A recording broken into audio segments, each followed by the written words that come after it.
Around the world responded to revised regulations from the FIA to make the cars faster and more dramatic. Whilst maintaining the same V6 turbo hybrid powertrain used since midfield was looking cramped, but further back the first race incident of the year was to involve Magnussen and Ericsson. The Haas and the Sauber made contact. Both went into the gravel at turn 3, but kept their engines running and were able to limp back out. No blame was apportioned, but both of their races would be compromised by damage. Stroll had made a clean start away from the grid, but contact with Sergio Perez at turn 10 on the first lap spun the Williams into the gravel and out of the race. I got hit!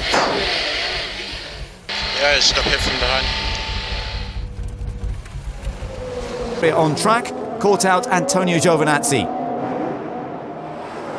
And for the second time of the weekend, he crashed within view of his crew.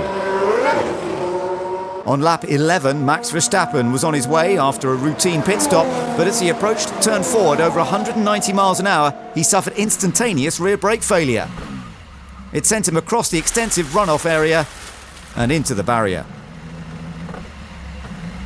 Brakes failed. Yeah, very disappointing. Carlos Sainz pitted on lap 13 for a change of tyres, but as he exited the pits, Lance Stroll in the Williams flashed by on the outside and went to turn in. The collision would put both cars at turn 2. Vettel held second from Raikkonen, with Hamilton fourth, but further down the order there was contact between Palmer and Grosjean. The safety car was deployed. Lewis did snatch second, but as Raikkonen attempted to take third, there was contact at both sides of his car. And both he and Max Verstappen ended up with damaged suspension.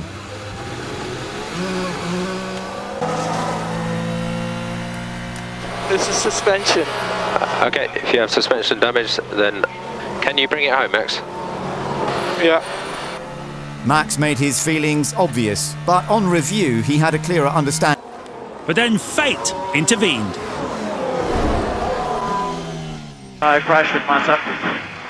Sorry. Copy, so switch the car fully off, Stoffel. Switch the car fully off. And had spent much of the race just ahead of Jenson Button.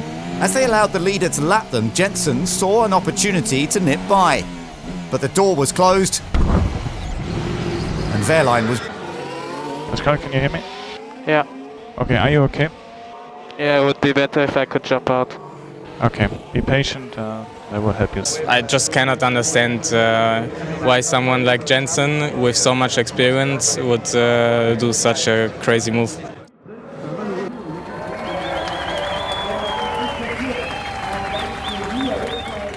Tyre temperatures for everyone, and as Marcus Ericsson was waved past the safety car, he slid into the barriers, which meant both Saubers were now out of the Grand Prix.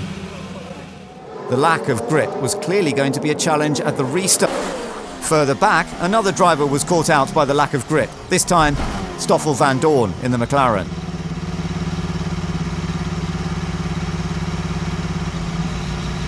A replay of the start from the vantage point of Carlos Sainz. And it all got away from him on the exit of the first corner. But at least contact was avoided. Yeah, Danny came back like a madman through. Approach to turn 2, and then did touch through the corner, causing damage to both cars.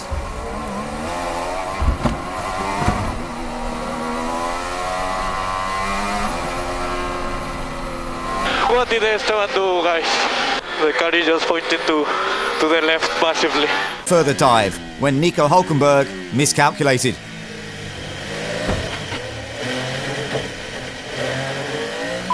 I hit the wall. It was a lost opportunity for the team in a race that had already been full of incident and which was about to get even more bizarre.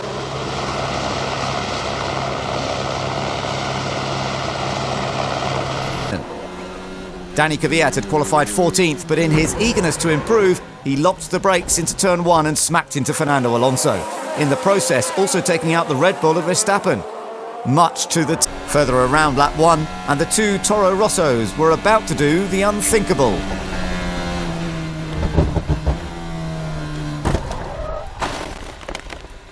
They took each other off, and Sainz was out on the spot. Yeah, all okay. You can tell Danny. He did a very good job there. Was to back off behind Kimi. That allowed Bottas through into third, but it also put Max under pressure from teammate Ricciardo. And as they dropped down into turn 2, contact was made. Verstappen's car survived, but Ricciardo suffered an instantaneous puncture.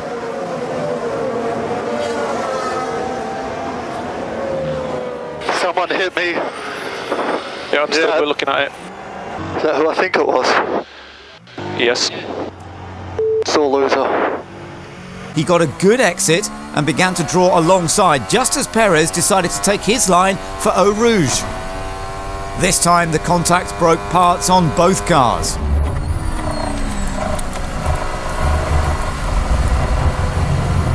Further back in the tussle for 7th, Max Verstappen attempted to go around Felipe Massa, but the Brazilian wasn't in any mood to concede, and the two cars touched.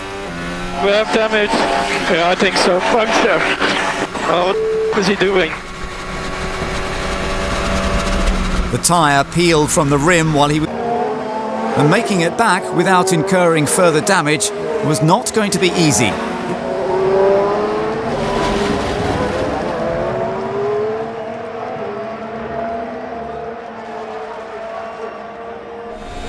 Six cars all went for inters on what was still a very slippery surface.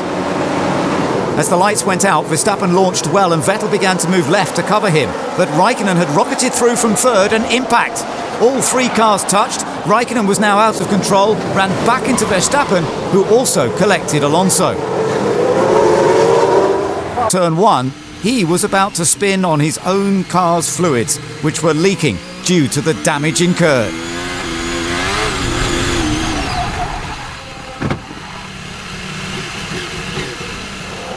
Incredibly, Hamilton was now leading the pack, which was slowed by the safety car being deployed, while his championship rival was running backwards without a nose cone.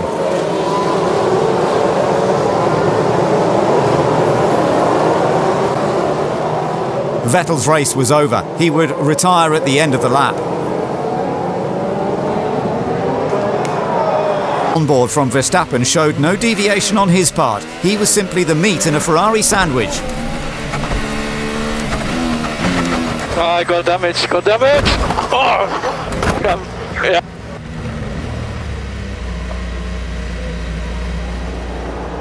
As the three cars headed into each other, Hamilton from 5th on the outside had a dream getaway, drawing level with Vettel into the first corner just as Alonso became an innocent victim of the chaos behind.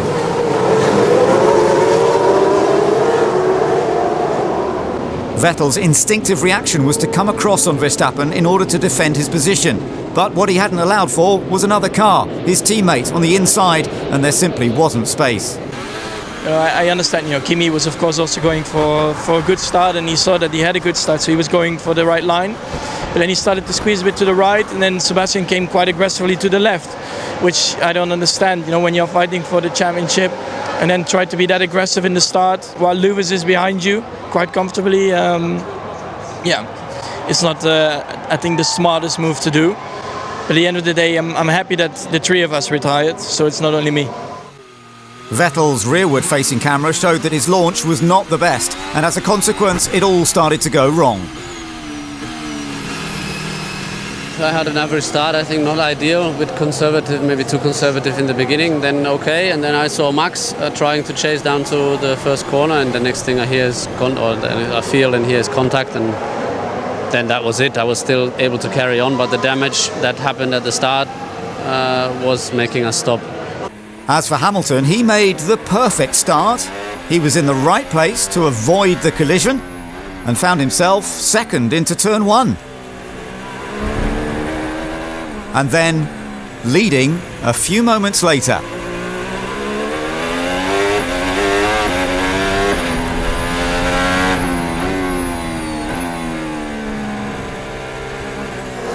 While some areas of the track were beginning to dry, others were still very slippery, as Danny Kvyat discovered on lap 10.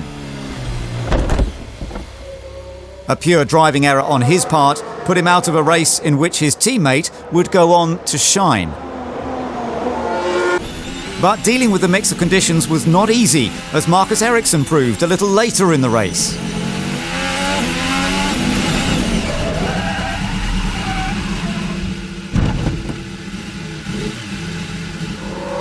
Hamilton avoided the incident, but it was race over for Ericsson. All okay, Marcus? Now it's over. Yeah, I can see the rear. Your rear left Okay. gun. Switch off the car. Yeah, copy.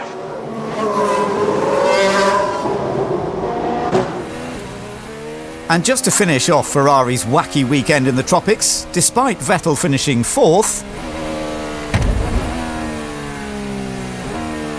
Vettel just ran right into the side of me. Is that possible? Stroll is not looking where he's going. He completely shunted into my car. I mean, seriously. Yeah, very bizarre, obviously, with the shunt on the in-lap. I don't know why. I think Lance wasn't looking.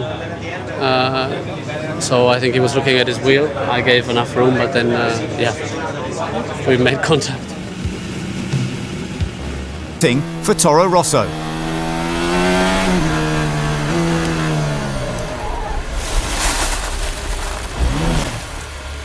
The Spaniard who would switch to Renault for the next race was the first retirement in Japan. Lance Stroll had already endured a tough afternoon and he was about to go out with a puncture.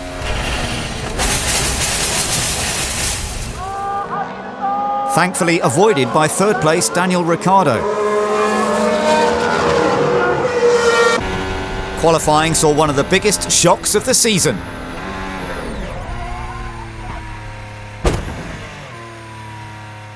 Just give us a message, you're okay, Lewis, see you moving. Yeah, I'm okay, guys. Apologies, man. The opening lap saw the Ferraris sandwiching Bottas, followed by a Red Bull and a McLaren, and then a pas de deux between two Frenchmen. Grosjean and Ocon had made contact. No, I'm not sure I can drive back. Van Dorn found himself squeezed between Ricciardo on the outside and a charging Magnussen on the inside. You know, we got bunched up. We were in the middle of a sandwich, and unfortunately there was nowhere to go. So yeah, we had contact, and that was the end of our race. Daniel Ricciardo was able to rejoin. Okay, Daniel, any damage question? Not sure. I'll keep going. Understood. Carlos Sainz was on target to score points when he pitted on lap 32. Unfortunately, the left front tyre was not attached securely, and it was already wobbling as he headed into the tunnel. He just missed the barrier as he plunged beneath the track, but he was clearly in trouble. Yeah, one tire is not on. One tire is off. Okay, take a step, stop the car, please.